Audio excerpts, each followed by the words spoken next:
Ba-da-ba-ba-ba.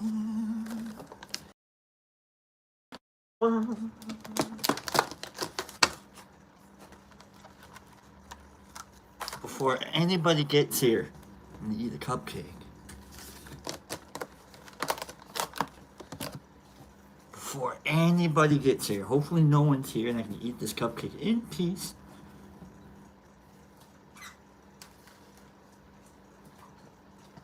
Okay. Alright. No one's here yet? Good, good. No one's here? We got one person here. Wait, we got Jack. What the hell? No, people aren't supposed to be here. I'm not here yet. We're not here yet. Well, what's up with that streaking, by the way? Oop, that doesn't help it at all. A little bit. Well, I brought it all back. That's a little bit better. Okay. Morning. What's up with that streaking? It comes back. Good morning. Let's just turn the lights down a little.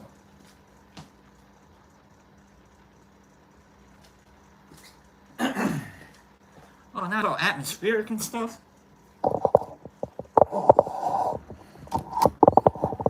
This is like the beginning. This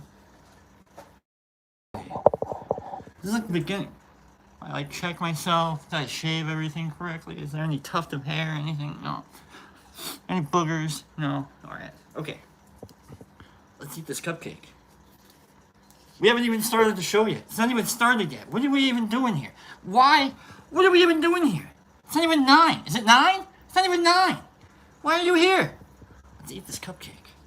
It's gonna get messy. This is a Frederick's vanilla-filled cupcake.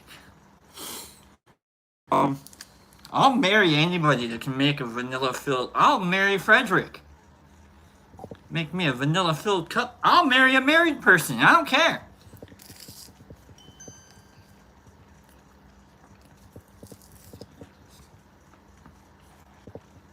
Good morning, everybody. What a beautiful day.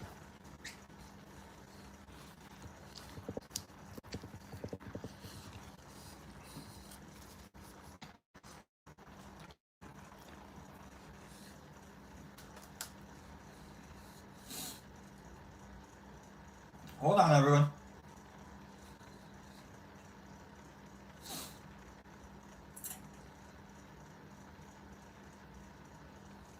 Okay, sorry, back.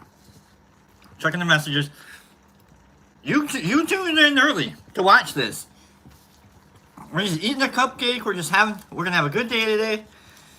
Y'all came in early. Why is this going so early? Cupcake.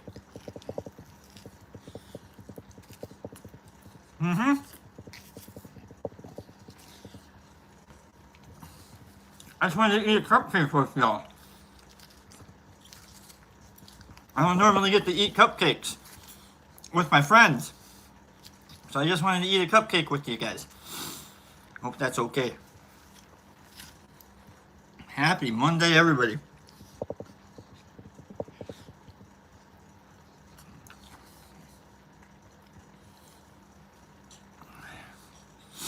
When you're a never mind.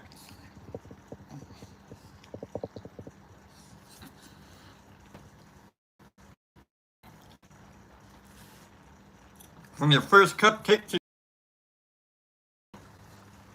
All right.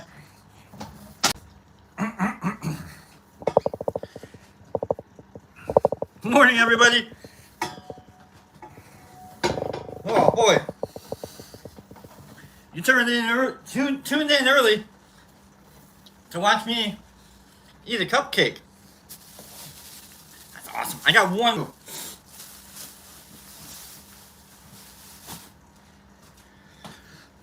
Woo! Good morning, everybody. What are we at 16 now? It's not even 9 yet? Are we at 9? Is it 9 yet? Can we start the show?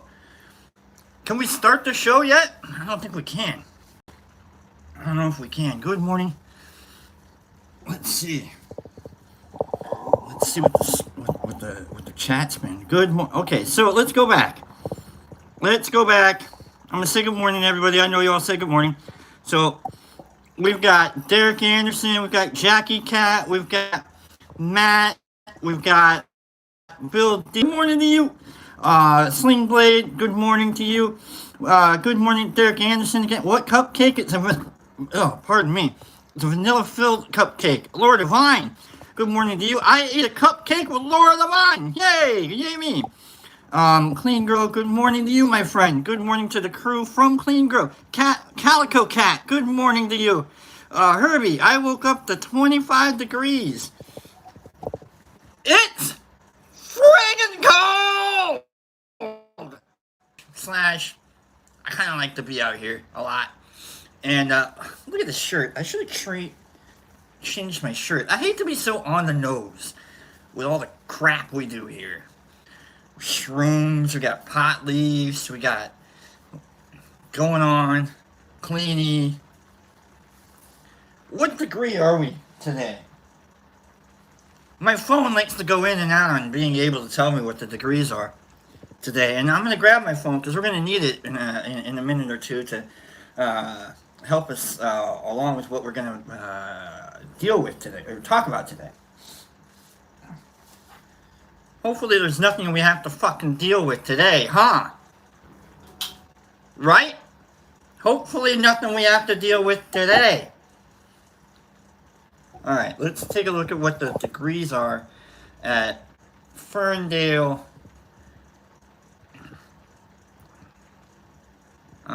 Ferndale weather. Today, Ferndale weather is -1.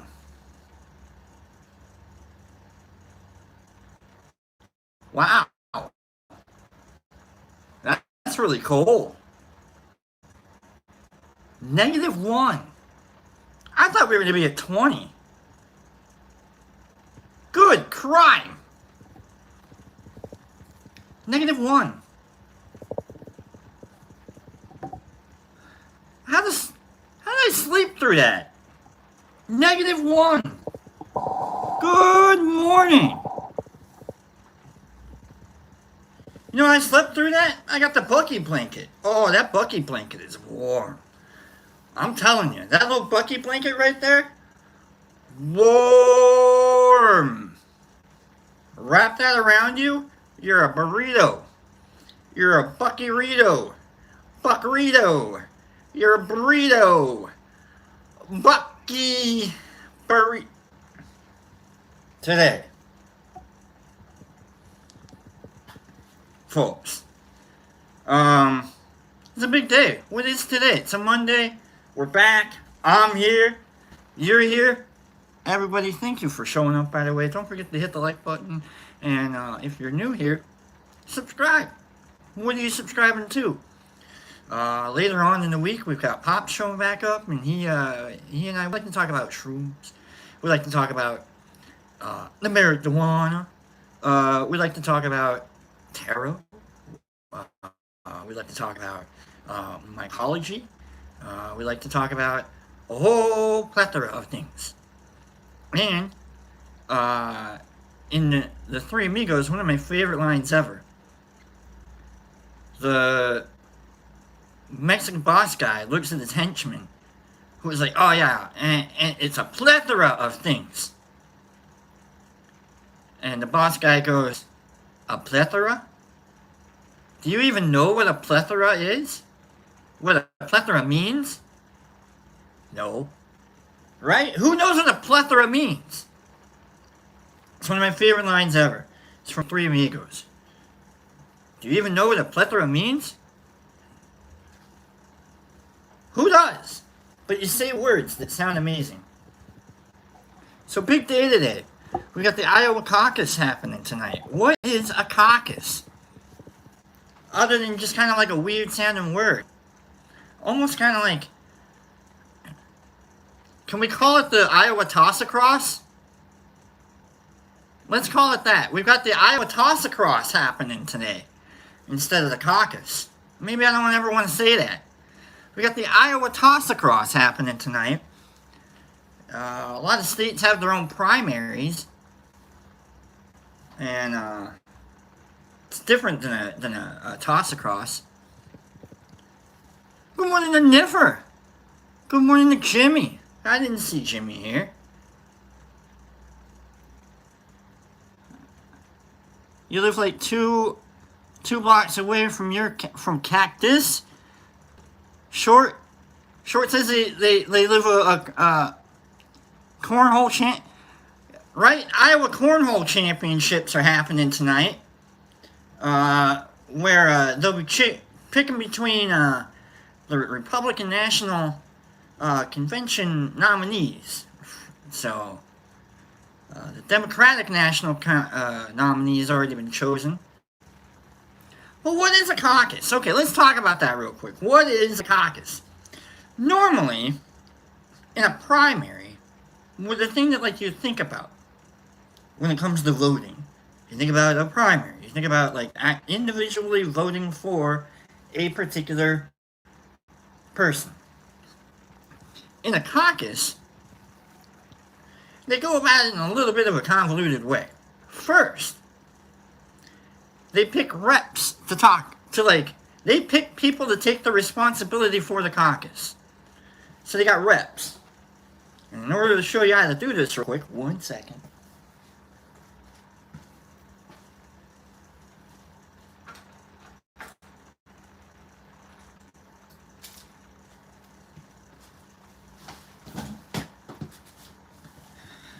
So in a caucus, you have your major candidates that are going to be shown per the party. Tonight, the party reps, or the party people that they're all picking from, are Trump, DeSantis, Haley, Ramaswamy, and I think there's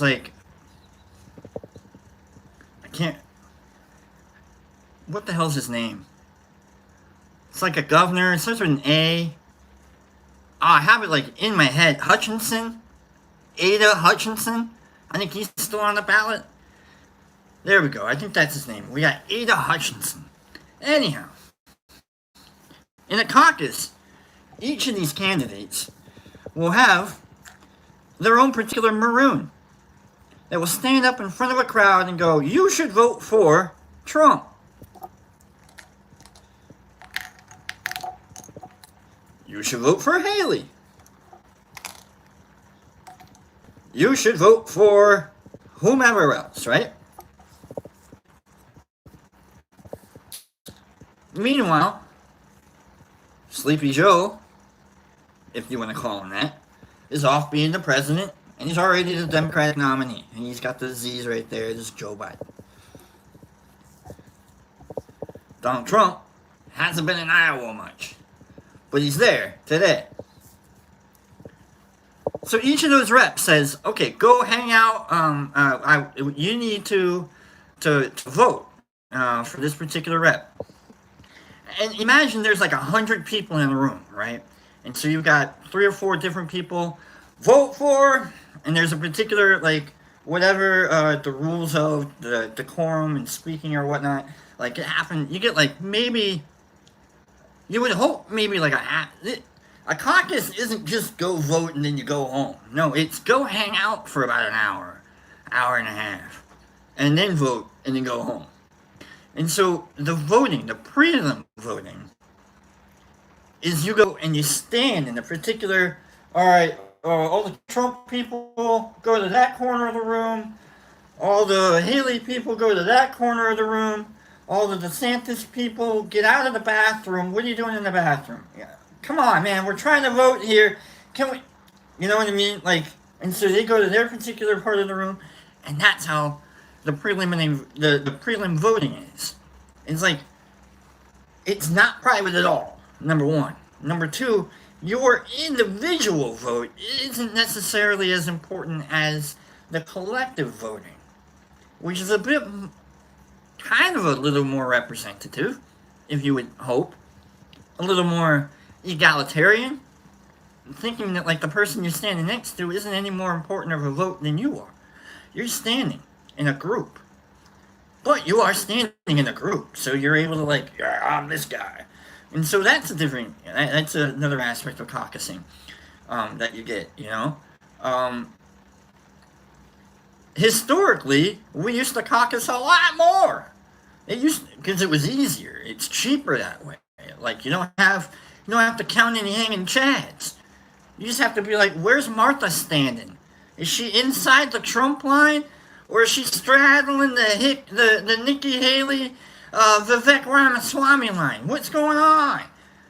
So you get that. You get that a little bit, and then you get like people that like, I didn't raise my hand. I was in a caucus once. I had to raise my hand. I don't think my vote counted. It's a joke. I'm joking. I kid, because I stood like there was a line. I'm like, I want to be right here, and so I made sure. They didn't pick me to talk to the whole group or the whole room, which is full of shit. None of this matters. I can't say that though. You can't do that when you're trying to caucus. Okay, so, but that's allowed. Like you can say things out loud. You guys are sheep. You're not allowed to do that. Really. I mean, you can. Just decorum. Don't be a jerk. So, meanwhile, in a primary, you're just standing in line, minding your business, looking at your phone, just like, where's the paper? And, you go get the sticker. You're like, all right, I voted today. Yay. You know what I mean? But in a caucus, you're like, I tossed the cross today. And everyone's going to be like, oh, wow, okay. What's a toss across? I don't know. It's something to do with cornhole. And they're like, oh, you voted today. They're like, oh, yeah. So that begins primary season. It begins the political whatever, hullabaloo, whatever you want to call it, all about whoever you want to vote for and do whatever it is you think you need to do through the voting and political process. Iowa. I guess really the whole concern isn't necessarily that like it's going to be cold doing the caucusing or the tossing across. But getting there, I guess, because like a lot of your vehicles don't always have like the ability. What I'm saying is like it's -1 degrees here in Ferndale. It's 24 wherever Herbie is. It's somewhere. It's cold today, so we got a lot of cold kicking in. I didn't know it was -1. I thought we were gonna be in the 20s this whole week. No, it's cold. That makes a lot of sense. I'm sitting here just like, oh man, where is it warm? Good morning, everybody. Good morning. Let's talk a little bit. Let's get personal. I feel like I haven't gotten personal today. Morning, Shy. I feel like I haven't like really reached down and gotten to that personal level with y'all today. I feel like that is I'm shaving today, and my big shaver, the one you plug into the wall, started doing like a weird little, like it usually like,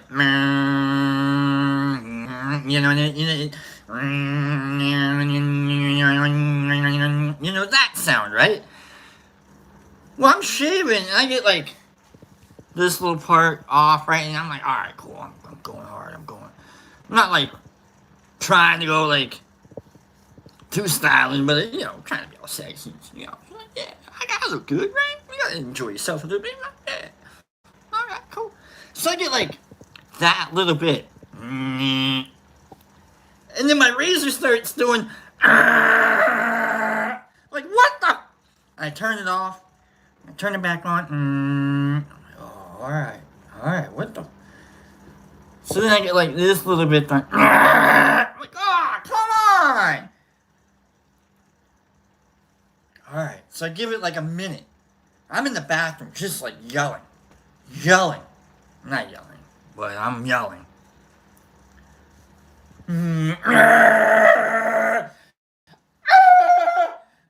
It starts yelling really loud at me. I'm like, what are you doing? And I throw it out the window. And I grab the little mini shaver that I had, and there weren't any batteries in it. It was a battery operated. And I'm like, oh man, I got half a beard still on my face. Like, am I gonna do tea with half a beard on my face? I would have. I would have absolutely gone in on with it too. But like, look, I lost a bet. I almost lost a bet. No. Instead, I found batteries in and I put those in the little little mini razor thing, and I'm like, all right, please work, and it doesn't want to, it's not turning on. I'm like, oh, come on, I got half a beard on my eyes, and so I go, please, and like I'm working the batteries around because it's kind of a janky little situation going on, and it's like, all right, kind of. Like if you hold it at like a 3-degree angle with your thumb, like right there, just if you put it, I would show you now, but I want to use it in like the next, for 2 months away from now, and I want to make sure that the battery stays at like that particular 3-degree angle that it's got right there, and then and then you hit like that one hair that it doesn't want, and it's like, oh fuck, what the. Ah, man, so you gotta go in and take the scissors and cut that off. You're like, man, I haven't shaved for like a year. I finished it, so. Jesus Christ says, hit that G spot while I'm shaving? You mean that good looking spot? What's the G? What?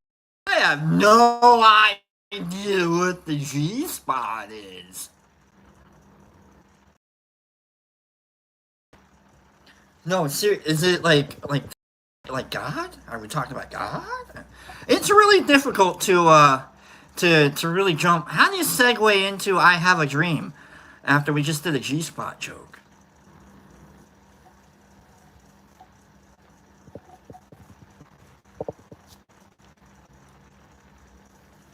This is why I'm good at my job. Show you how to segue into I have a dream. I'm not very good at my job. I should have already been at the I have a dream. There we go. I'm okay at my job. I'm not gonna go all affectation on this. If I do, I'm an asshole, alright? I just wanna read the speech. I'm not gonna pretend like I'm in a pulpit or anything. I'll get a little dramatic because that's what I do. But I'm not gonna be all, if I affect any of this kind of a speech, I'm really a turd. So let's not do that. I'm gonna do the speech, I'm gonna read it. I like the speech.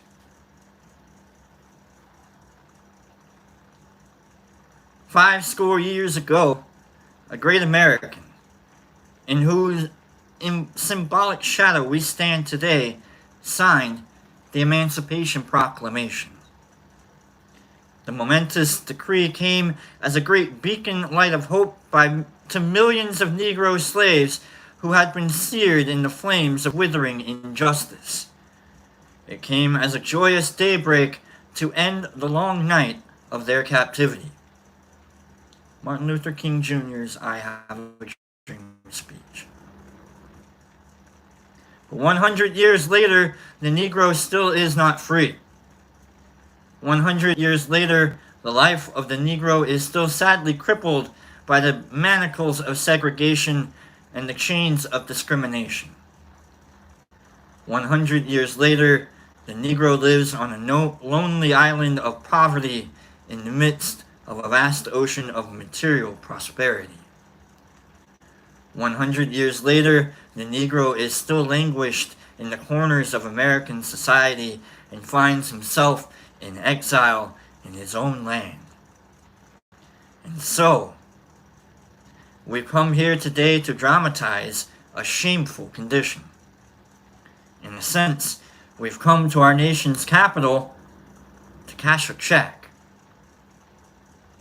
When the architects of our republic wrote the magnificent words of the Constitution and the Declaration of Independence, They were signing a promissory note to which every American was to fall heir. This note was a promise that all men, yes, black men as well as white men, would be guaranteed the unalienable rights of life, liberty, and the pursuit of happiness. It is obvious today that America has defaulted on this promissory note insofar as her citizens of color are concerned. Instead of honoring this sacred obligation, America has given the Negro people a bad check, a check which has come back marked insufficient funds.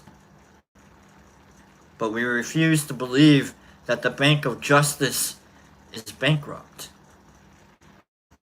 We refuse to believe that there are insufficient funds in the great vaults of opportunity of this nation. And so we've come to cash this check. A check that will give us, upon demand, the riches of freedom and the security of justice. We have also come to his hallowed spot to remind America of the fierce urgency of now. This is no time to engage in the luxury of cooling off, or to take the tranquilizing drug of gradualism. Now is the time to make real the promises of democracy. Now is the time to rise from the dark and desolate valley of segregation to the sunlit path of racial justice. Now is the time to lift our nation from the quicksands of racial injustice to the solid rock of brotherhood. Now is the time to make justice a reality for all of God's children. It would be fatal for the nation to overlook the urgency of the moment. This sweltering summer of the Negro's legitimate discontent will not pass until there is an invigorating autumn of freedom and equality. 1963 is an end, but a beginning. Those who hope that the Negro needed to blow off steam and will now be content will have a rude awakening if the nation returns to business as usual. There will be neither rest nor tranquility in America until the Negro is granted his citizenship rights. The whirlwinds of revolt will continue to shake the foundations of our nation until the bright day of justice emerges. But there is something I must say to my people who stand on the warm threshold which leads into the palace of justice. In the process of gaining our rightful place, we must not be guilty of wrongful deeds. Let us not seek to satisfy our thirst for freedom by drinking from the cup of bitterness and hatred. We must forever conduct our struggle on the high plane of dignity and discipline.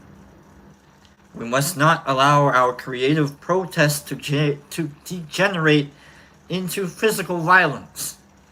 Again and again, we must rise to the majestic heights of meeting physical force with soul force. The marvelous new militancy which has engulfed the Negro community must not lead us to a distrust of all white people, for many of our white brothers, as evidenced by their presence here today, have come to realize that their destiny is tied up with our destiny.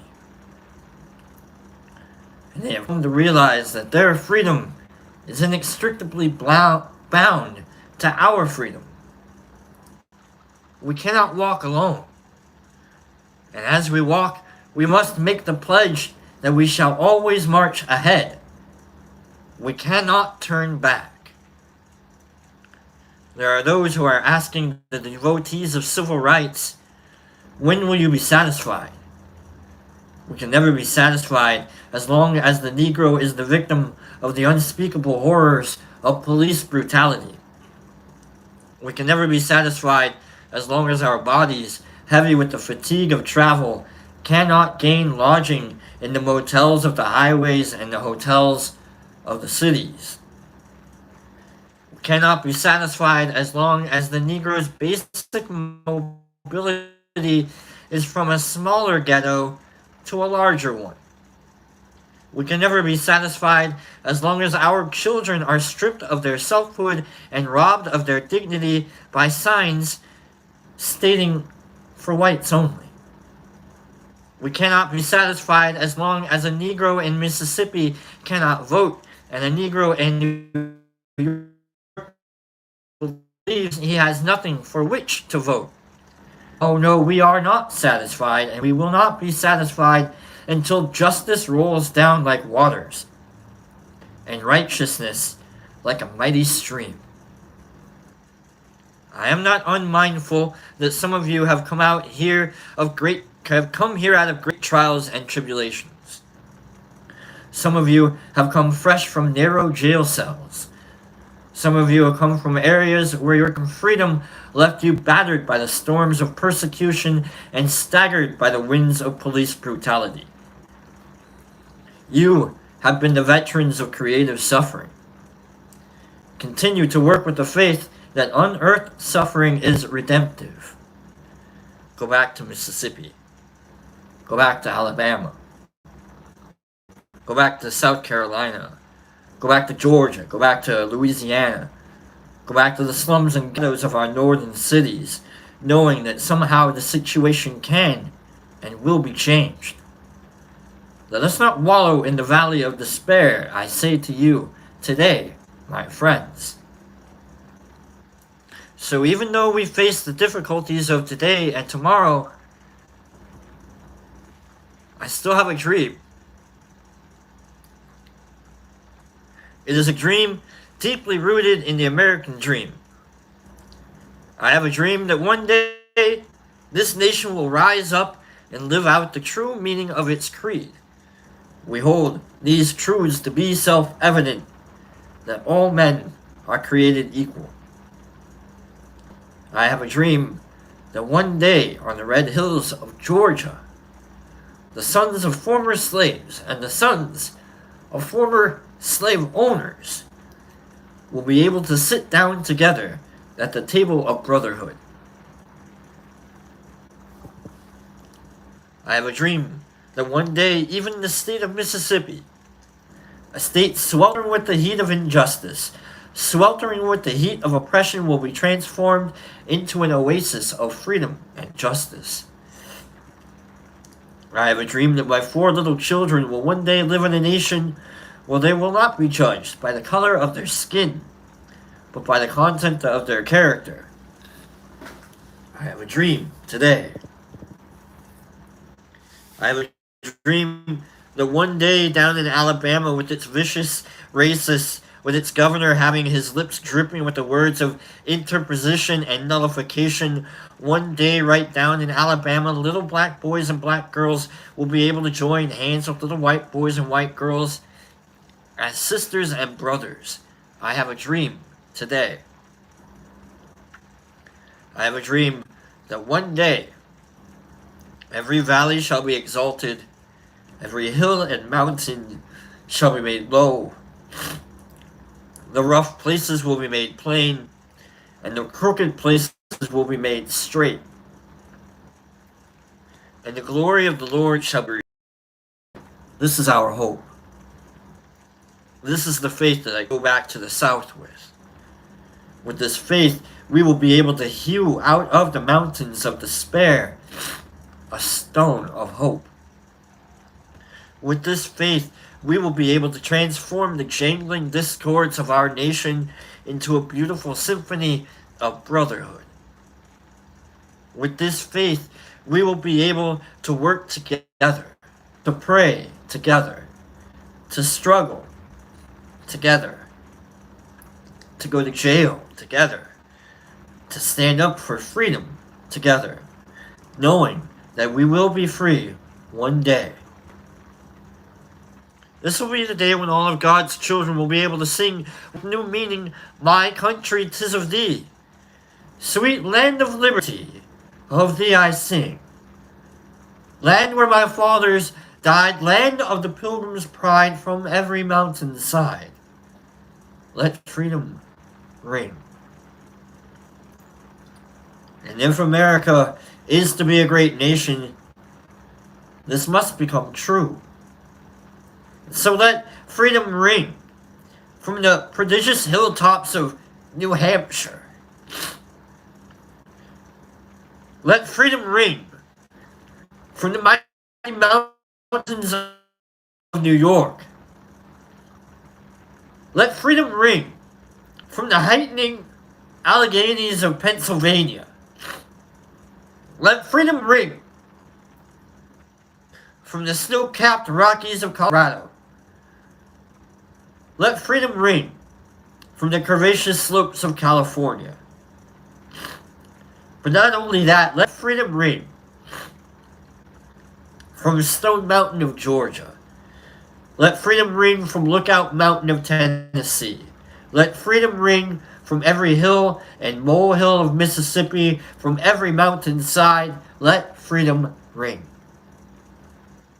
And when this happens, and when we allow freedom to ring, and when we let it ring from every village and every hamlet, from every state and every city, we will be able to speed up that day when all of God's children, black men and white men, Jews and Gentiles, Protestants and Catholics, will be able to join hands and sing in the words of the old Negro spiritual, free at last, free at last. Thank God Almighty, we are free at last.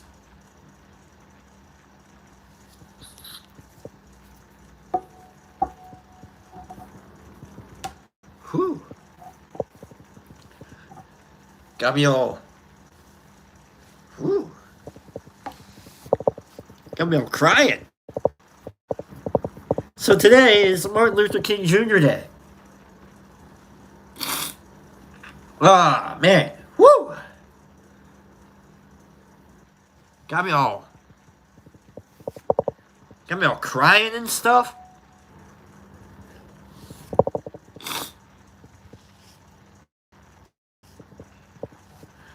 Whew. I didn't mean to cry. It's just a speech. I heard that speech a lot, right?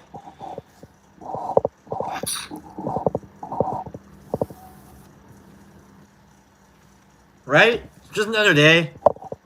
Just another speech. Oh, it's a good day. No dabs today. I don't think. Not today, not yet. We'll see. Thanks, Cleanie. Woo! That was a long one. I forgot how long that silly speech was. Whew. But we do have flour. Hold on.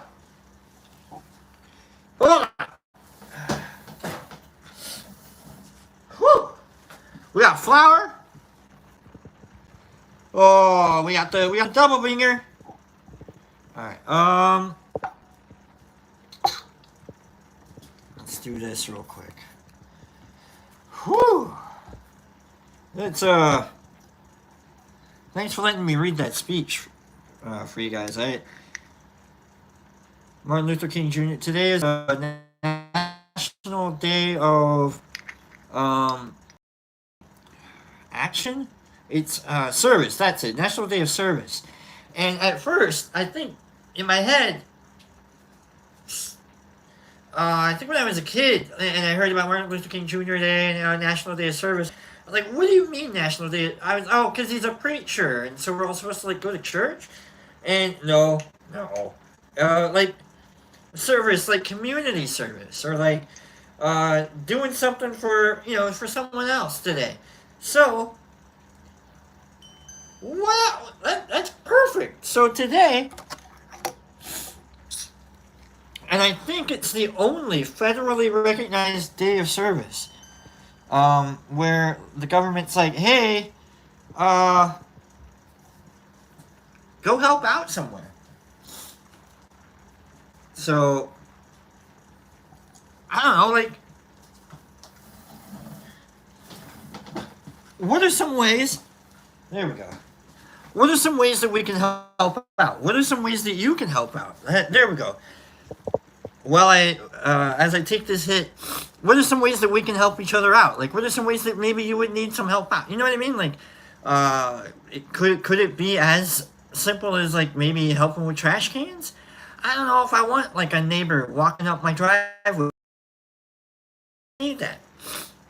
You know, what is it? Maybe like sweeping snow off the next sidewalk.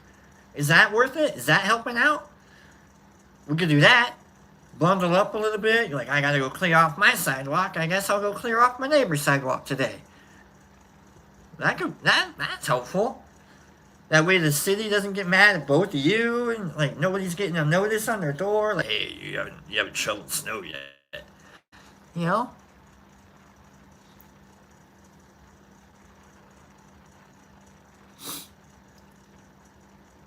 What are some ways that we can be helpful?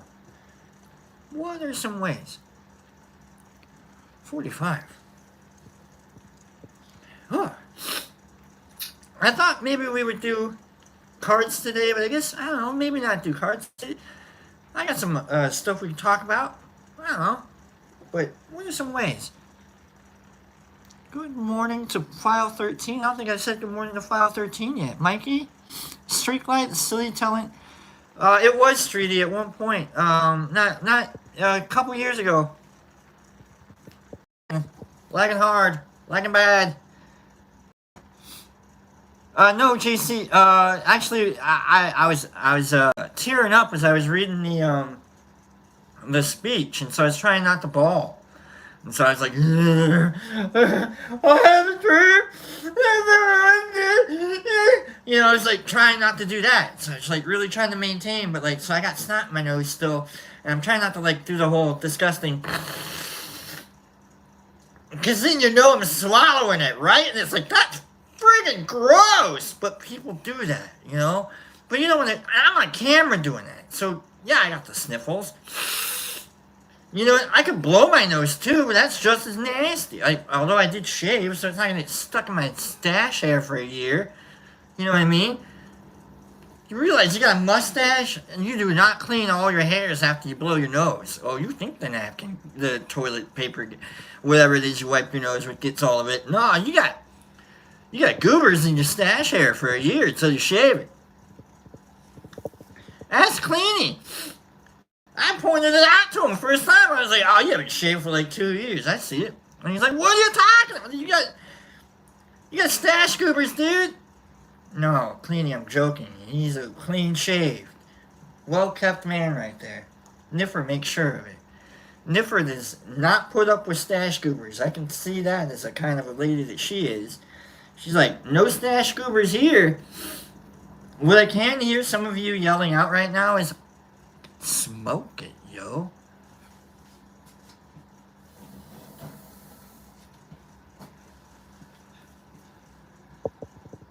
Stash goobers. I told you it was a Monday. We're back on a Monday. We were reading about we were learning about political systems. We're crying about like desegregation, and I have a dream.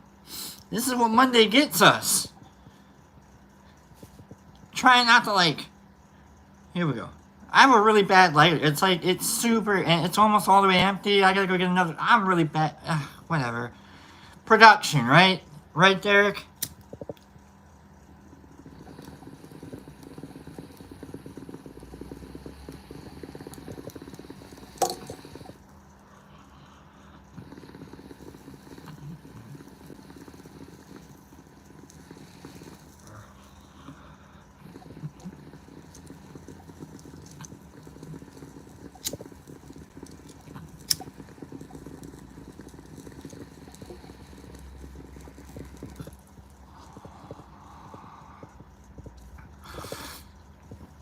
All right. What was that? What did I just smoke? What was that? That was something from Cleany. Cleany. I don't know what that was. That was like a flower thing. Oh man. Next time just cry, right? Next time just bawl. If you're gonna cry, cry. Let it all out, or else you're gonna have sniffles for the next 3 hours. Oh my god. Oh. Okay. Now we're back. Whew.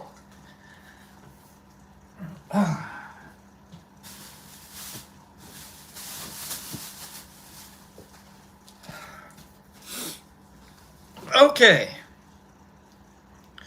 So what's gonna happen today? I don't know. Cleaning. If you're gonna order something from Clean, I just remembered that I forgot to finish my thing. If you're gonna order anything from thedetroitmushlab.net, check out Clean.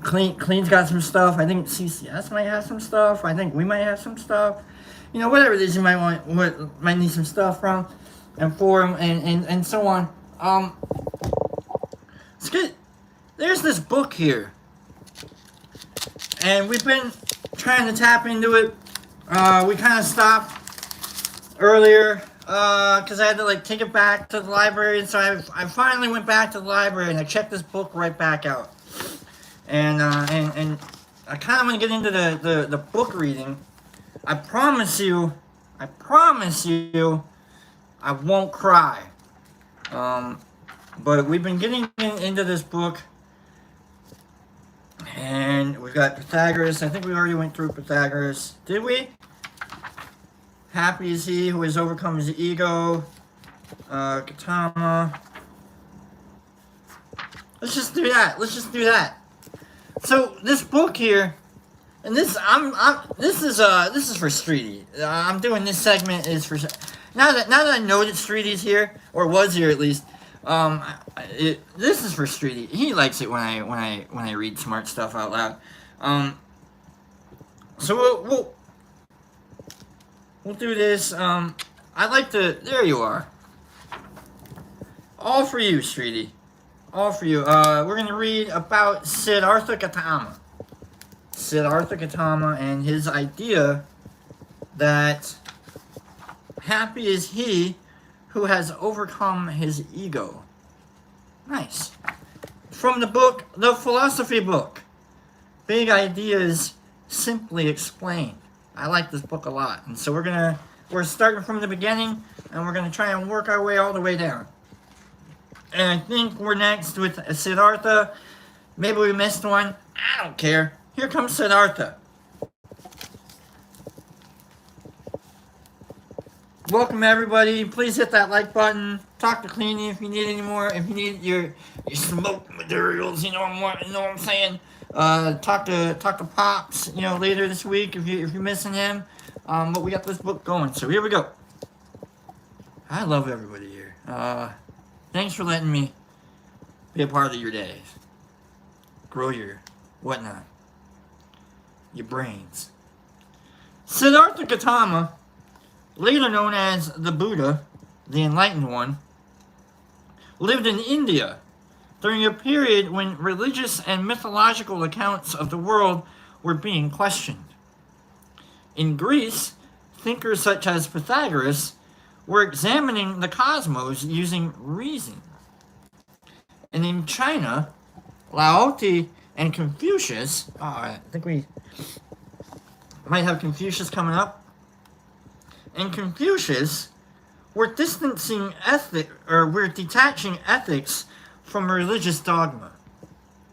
Brahmanism, a religion that had evolved from Vedism, an ancient belief based on the secret Veda texts, was the dominant faith in the Indian subcontinent in the 6th century BCE, and Siddhartha Gautama was the first to challenge the teachings with philosophical reasoning. So Siddhartha was alive, the Vedic teachings, the Vedic way of living was going on, and Siddhartha's like, maybe, I don't know. Gautama, although revered by Buddhists for his wisdom, was neither a messiah nor a prophet, and he did not act as a medium between God and man. His ideas were arrived at through reasoning, not divine revelation, and it is this that marks Buddhism out as a philosophy as much as, or perhaps even more than, a religion. His quest was philosophical, to discover truths, and he maintained that these truths are available to all of us through the power of reason. Like most Eastern philosophers, he was not interested in the unanswerable questions of metaphysics that preoccupied the Greeks. Dealing with entities beyond our experience, this kind of inquiry was senseless speculation. Consider it like, for us, the whole concept of the Trinity. Like, is it a Holy Trinity? Is it God, Father, and the Holy Spirit? Or Father, Son, and Holy Spirit? Is it the one thing, or is it all, or is it three entities? Buddhism would go, does it matter? Instead, they concerned themselves with the question of the goal of life, which in turn involved examining the concepts of happiness, virtue, and the good life. You know, like, Siddhartha's like, you can't get too lost in the details. The middle way. Woo, alright. In his early life, the Gautama enjoyed luxury, and we are told, all the sensual pleasures. Gautama got it on. However, he realized that these were not enough on their own to bring him true happiness. Hedonism isn't the answer. He was acutely aware of the suffering in the world and saw that it was largely due to sickness, old age, and death, and the fact that people lack what they need. He also recognized that the sensual pleasures that we indulge to relieve suffering are rarely satisfying, and that when it is, the effects are transitory. Brief. Very brief. This is gonna be great for like 5 minutes. Cool.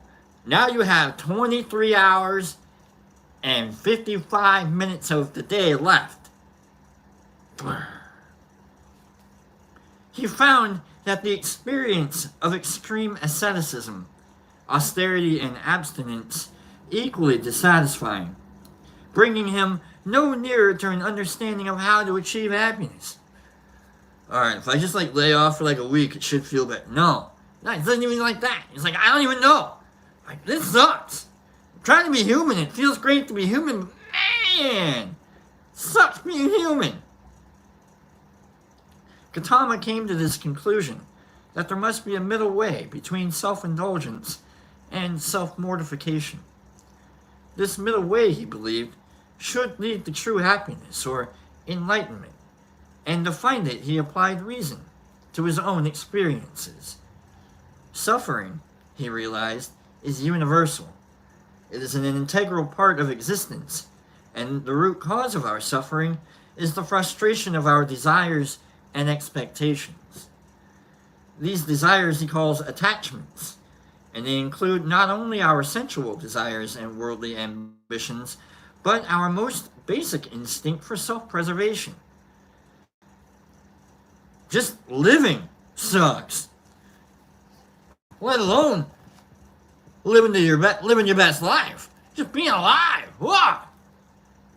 Satisfying these attachments, he argues, may bring short-term gratification, but not happiness in the sense of contentment and peace of mind. The not-self. The next step in Gautama's reasoning is that the elimination of attachments will prevent any disappointment, and so avoid suffering.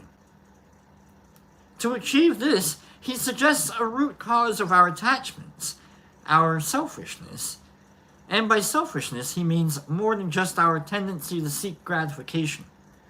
For Gautama, selfishness is self-centeredness and self-attachment, the domain of what today we would call the ego.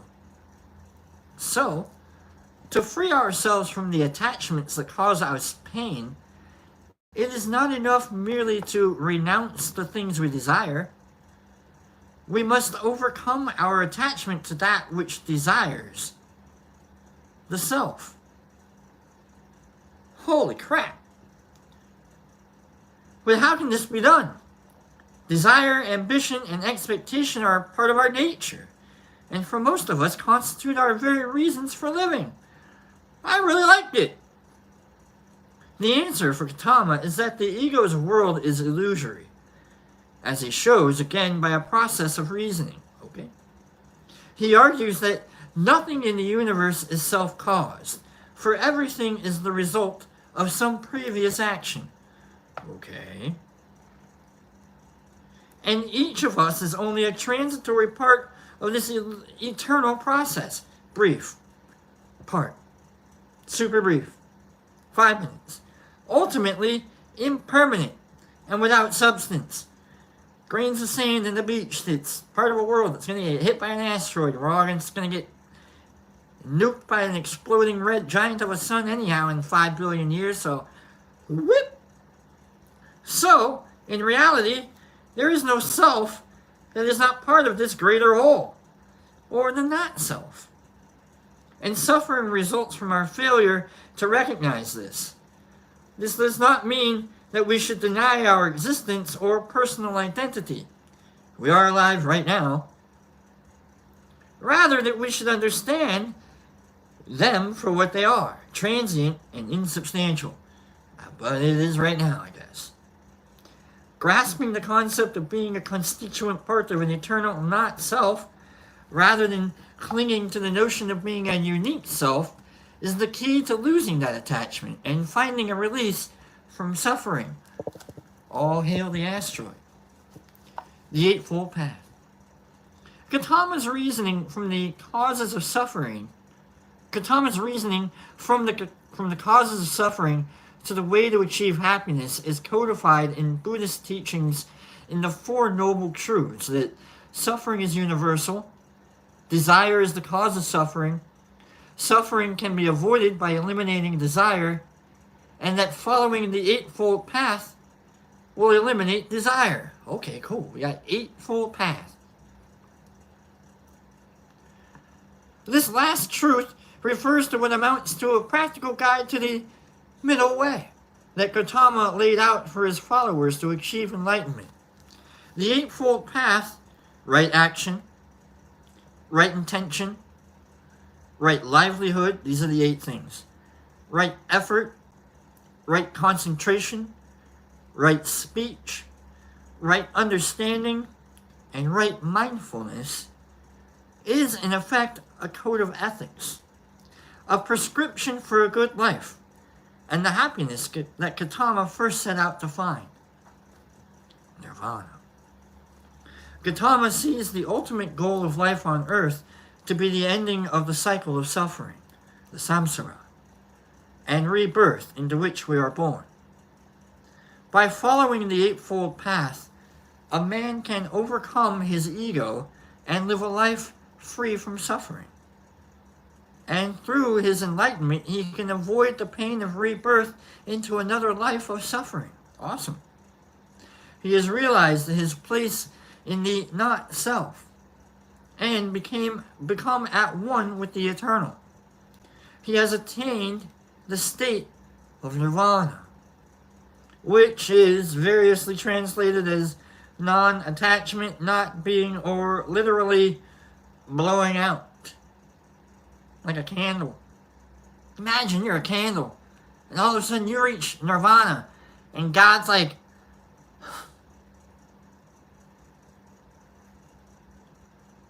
in the Brahmanism of Gautama's time and the Hindu religion that followed, nirvana was seen as becoming one with God. But Gautama carefully avoids any mention of a deity or of an ultimate purpose to life. Oh, okay. something comes along and he merely describes nirvana as unborn, unoriginated, uncreated, and unformed, and transcending any sensory experience. It is an eternal and unchanging state of not being, and so the ultimate freedom from the suffering of existence.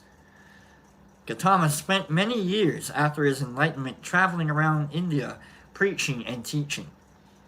During his lifetime, he gained a considerable following, and Buddhism became established as a major religion as well as a philosophy. His teachings were passed down orally from generation to generation by his followers until the 1st century CE, when they were written down for the first time.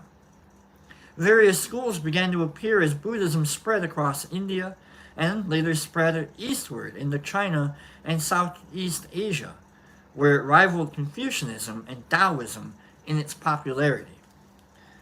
Gautama's teachings spread as fast as the Greek Empire, or as far as the Greek Empire, by the 3rd century BCE, but had little influence on Western philosophy. However, there were similarities between Gautama's approach to philosophy and that of the Greeks, not least Gautama's emphasis on reasoning as a means of finding happiness, and his disciples' use of philosophical dialogues to elucidate his teachings. Talk that shit out, make sure it makes sense. His thoughts also find echoes in the ideas of later Western philosophers, such as in Hume's concept of the self and Schopenhauer's view of the human condition. But it was not until the 20th century that Buddhism was to have any direct influence on Western thinking. Since then, more and more Westerners have turned to it for guidance on how to live.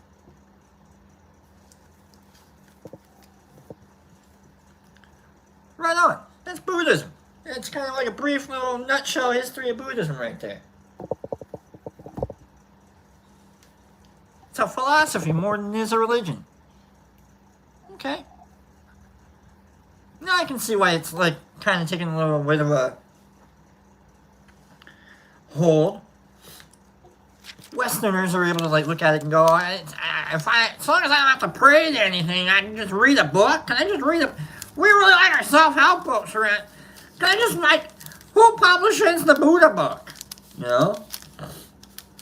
So you go out, you're like, I would like a book on Buddha. And they give you a book, it's like Siddhartha Gautama. You're like, no, the Buddha. And you're like, no, that is Buddha. You're like, oh, okay, read the book. I'm like, alright, I guess I'll read the book. Westerners don't like to read books. We like to have our books read to us. It's church. It's church tradition. They would read to you. It's ingrained in our society that we like to be read to. Because we can't read, we can't understand, we're dumb.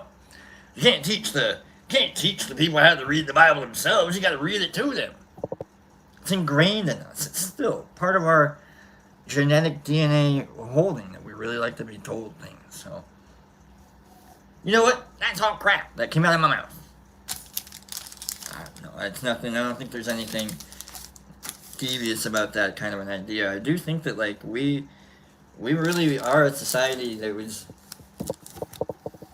It's not natural for everyone to be as smart as we are. It's not. Which makes everything that we say seem that, like, we can't call anybody stupid anymore, you know? But the church used to be able to call us stupid, and they would read to us, because we're dumb. We don't know Latin. Do you know Latin now? The liturgy? The liturgy.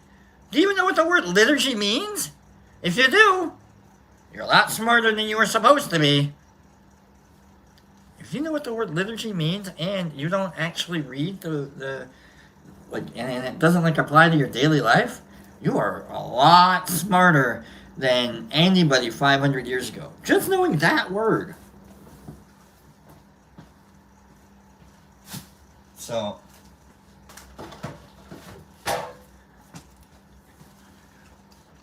what a Monday.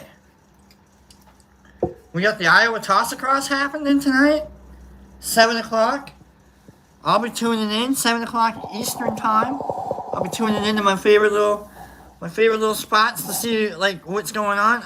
We've got the presumptive leader. We all kind of know what's going to happen, so it's all just kind of like, it's political game. I love watching all of it happen. I have my opinions. We all have our opinions. I also have friends, and so I like to have friends. You know what I mean? I like my friends more than I like my opinions. My opinions are pretty important. That means my friends are a lot more important. You know what I'm saying? So keep that in mind. Like if you are going to the Toss-Across, stay warm, bundle up. -1 degrees here in Ferndale, Michigan. I thought it was cold. I was like, oh my god, I guess it's kind of cold, but I didn't think it was that cold. Holy balls. So, here's from me to you, Little Mountain Dew. See what I just... From me to you.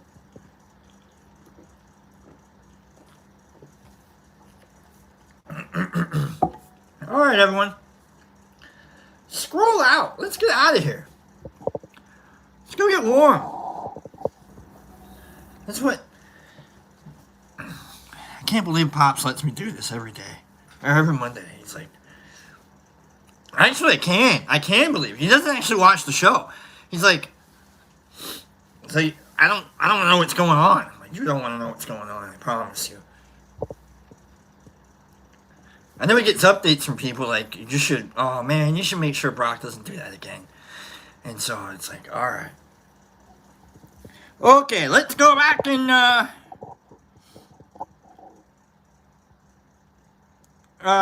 Daniel says, everyone's not as smart as we are here. There's a few, that are, and we just get the other 6 billion in line, right? You just gotta kind of think right. You gotta, you know,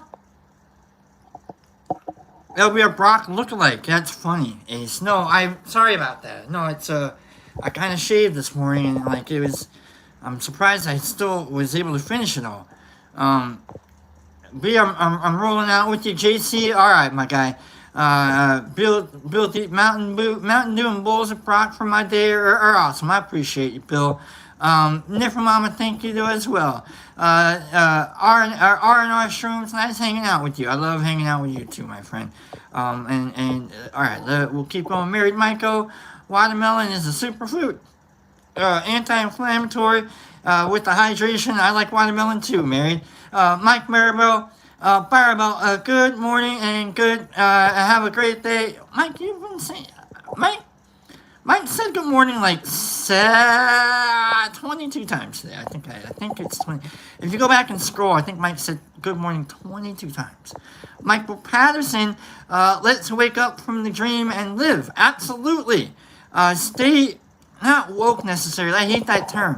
Not because it, like, doesn't mean, I don't know, like, be woke, but, like, I don't know, wake up. Mike, I'm kidding about keep saying good morning, man, I love seeing you. Jimmy Max, Catzilla, Brock, have a great day. Paige, I guess Paige is having a great day. Have a great day to you, Paige. Niffer Mama says, have a great day. Derek Anderson, thanks. And have a fabulous day from Laura Divine. And, Juan, adios. Mushmouth, love you. Looking good. Thank you, my friend. You look good too, my friend. Jesus Christ, catch Brock. Stay safe, mate. You as well, my friend. I miss you. Daniel Cunningham, the place to be is peace and love, and everyone pops, Brock, T-Crew, and peace. You too, my friend. Crystal Watson, have a great day, y'all. Nipper Mama, everyone have an amazing day. Stay warm. Paige, have a great day, Brock and crew. Stay safe if you're getting rough weather. Yeah, I think the rough weather might be kind of like chilling out, if you will. And it's just going to be like super cold, so stay warm. And if you don't be afraid to ask people for help. Hey, you got a space heater? Hey, you got firewood? Hey, can I come like hang out with you for a minute? And you got socks? You know what I mean? Like whatever it is you need to do to stay warm. Stay warm today. Catzilla, have a great day, y'all. Herbie Van Kern. I don't know your goddamn name either. Stay warm to you as well. Street Glide. I love the clean shaven look. Very dapper, my friend. Well, thank you. I might actually don't tell Captain or Hager or anybody. I might deal with this. I don't know what that means. I don't know. Don't tell anybody. Stay warm, Bill D. File 13, love you. Michael Brown, have a good morning. Daniel, D its own. R&R, make someone smile. Do a little service today. Federal Day, National Day of Service. Have a productive day, y'all. Take care from Streety. Married, everyone have a beautiful rest of the day. File, Whiskey. Have a great day, Whiskey. Mike, good morning. There you go. Ryan, God damn it, Mike. Ryan, all day safe trips, y'all. Clean grow. Daniel, we're just, Laura Divine, if you, I'm not getting there. Oh, Laura. Oh, Laura, you're on the list now, hon. Can I say, hon, friend? You're on the list now, friend. You're not even a hon anymore. You're a friend for doing that to me. All right, Niffer, and, here we go. It's, Jesus Christ, and with the, per Laura Divine, who remembers, because I like it. I don't know if the rest of you remember. Remember, if Mike says good morning, I'm kidding. Remember, if you give a hug, you get one back. Right? Give a hug, and you get one back. Even if you gotta hug yourself, get one back. I don't even like hugs, Laura. Come on. You gotta quit. One of these days, I'm just gonna stop saying that, and everyone's gonna be like, you know, Brock doesn't like getting hugs, and so he's just like, you're gonna stop. I'm not gonna stop saying that. I love it. Everybody, if you give a hug, you get a hug back. Maybe even let that be your day of service. Like, find someone. Hey, can I give you a hug? Yeah, I would love a hug. You know? All right, here. And you're like, all right, happy Martin Luther King Jr. Day. All right, yeah, you too, my friend. And then you just go off on your way. And you be nice, and you be kind. You know, it's just kind of, give a hug, you get a hug, right? And it's like, all right, cool, happy holidays. Love y'all.